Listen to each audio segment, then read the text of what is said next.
Hey, and welcome back to another video. As always, thank you so much for tuning in. Really appreciate it. Let's get right into it. Let's see. So where do we begin with this? When it comes to, it's been very interesting. I don't know about you, but it's been very interesting in watching this full exposure that I guess that's going on right now when it comes to the impact and the overreach of Zionism. And it's starting to come to a head right now. You got all kinds of people, both great and small, that are starting to step out and say, hey, listen, enough is enough. We see what you've been doing, and, you know, we're not going to take it anymore. People like Candace Owens, you got many other people out here that are really making a strong stance and saying, no, we can ask you questions. We can also look at certain things and say, no, that doesn't line up. We can start looking at things. And then, and not only that, we can go back into history, the very things you told us we can't look at or even inquire about, because if we do, we're anti-Semitic. You know, now all of a sudden people are starting to grow a backbone and saying, no, we're going to look at all these things, and we're going to do it publicly, just like everybody else that gets exposed. We're going to do the same thing here. And so, you know, it's not about hating anybody. It's about getting to the truth. And there is an army of truth people that are out here, regardless of where you come from and all of that. There is an increasing hunger that I see out here of people who are really wanting to stand for the truth, and they're just tired of the coverage, the cover-ups and all of that kind of stuff. And I hope you're part of it, because we certainly are here on this platform here. But anyway, so I'm glad to be in a time period where this is happening. Now, what we're going to talk about in this video, there was a video that was put out by a gentleman by the name of Mark Levin. He's a conservative commentator. I'm very, very familiar with him. He's been around for many years, many years. I mean, he is one of quite a few conservative commentators, and we've actually looked into this. Not just conservatives, but also liberal commentators. If you take a side-by-side and really look at a lot of these commentators, many of them are Jewish.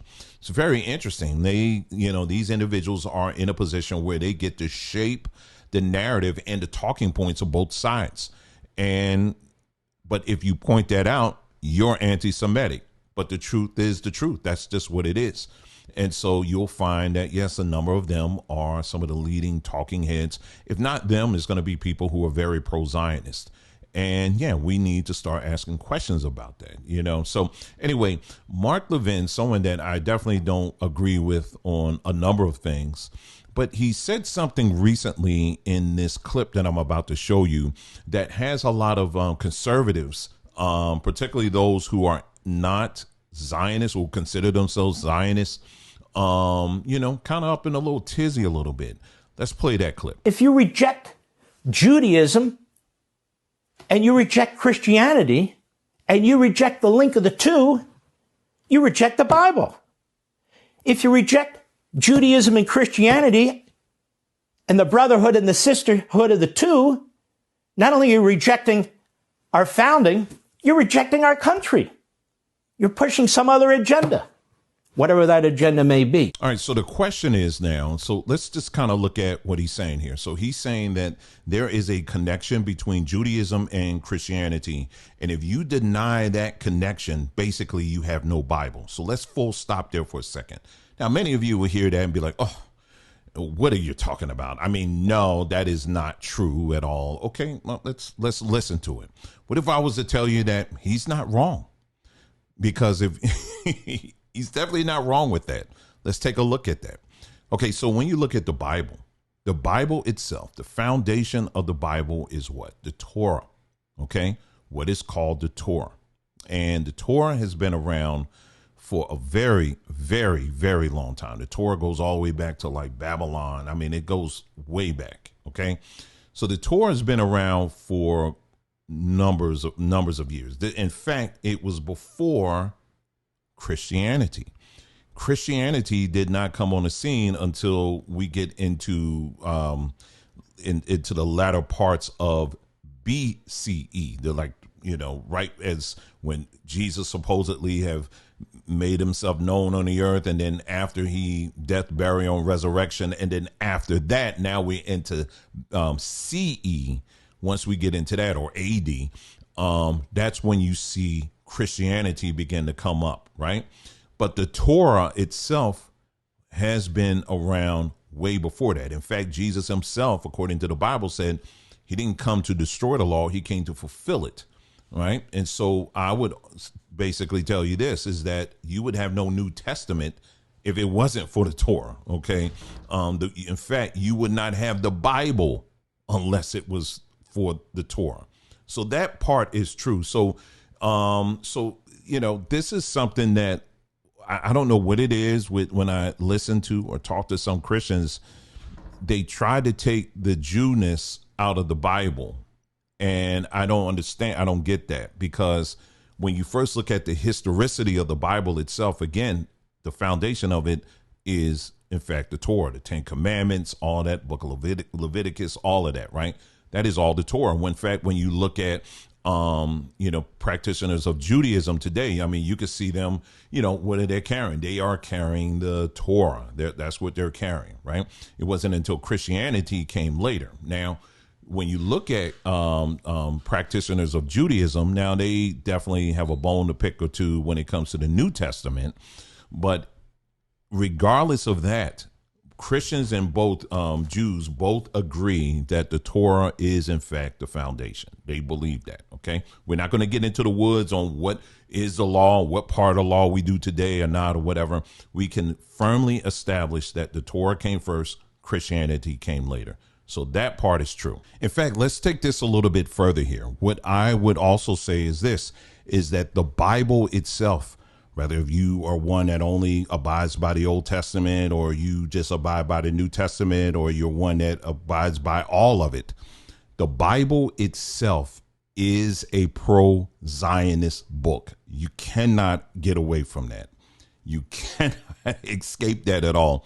The entire thing is that it is a pro-Zionist book. And so when I listen to people try to kind of deviate from that, like there's Christians out there that will say, I'm a Christian, but I'm not a pro-Zionist. Well, let's put this to the test here. Okay. Let's put this to the test. Number one, I grew up in a time when bumper stickers were a big thing, but the saying is still out there. Have you guys ever heard of the saying, my boss is a Jewish carpenter? You ever hear that one? I mean, I've never heard someone say my boss is an Italian carpenter. I never heard someone say my boss is a Zulu carpenter. No, they say my boss is a Jewish carpenter. So this was a saying that was very popular amongst Christians. So you're acknowledging that ultimately the one that you serve and worship is in fact Jewish. I mean, you are saying that right out of your mouth, and you've been in acknowledging that. So if your boss or the one that you serve and worship is in fact Jewish, that means you're within the Jewish matrix system. It's just what it is. You can't escape it. It is what it is, right? But I'm going to take it even further than that. And this is really interesting. At the end, when you read in the book of Revelation, what is promised by God in the book of Revelation? The God of the Bible is so committed to Jerusalem, to Israel, that not only is he going to create a new heaven and a new earth, but he's also going to do what? He's also going to produce or create a new Jerusalem, a new Jerusalem. Okay. Now, where is Jerusalem located? Is that in Senegal? Maybe in Hawaii somewhere? No. Where is Jerusalem located? It is located in Israel. So the God that you serve and worship is so committed to Israel that he is going to fully upgrade Jerusalem. I mean, you can't be any more pro-Zionist than that. But just for extra points, let me show you this. Have you ever taken the time and actually looked up the definition or the etymology behind the word Jerusalem? I'm going to put it up on the screen here for you. We've actually done several videos on this. Find this to be quite interesting. I'll just leave it at that. So I have talked about on this platform how the Matrix, when you think about the movie The Matrix, A lot of people say it wasn't a movie, it was a documentary, and I tend to agree with that. But when you look at the Matrix, I have strongly argued that the coding of the Matrix system that we actually live in is one that is rooted and grounded in Judaism.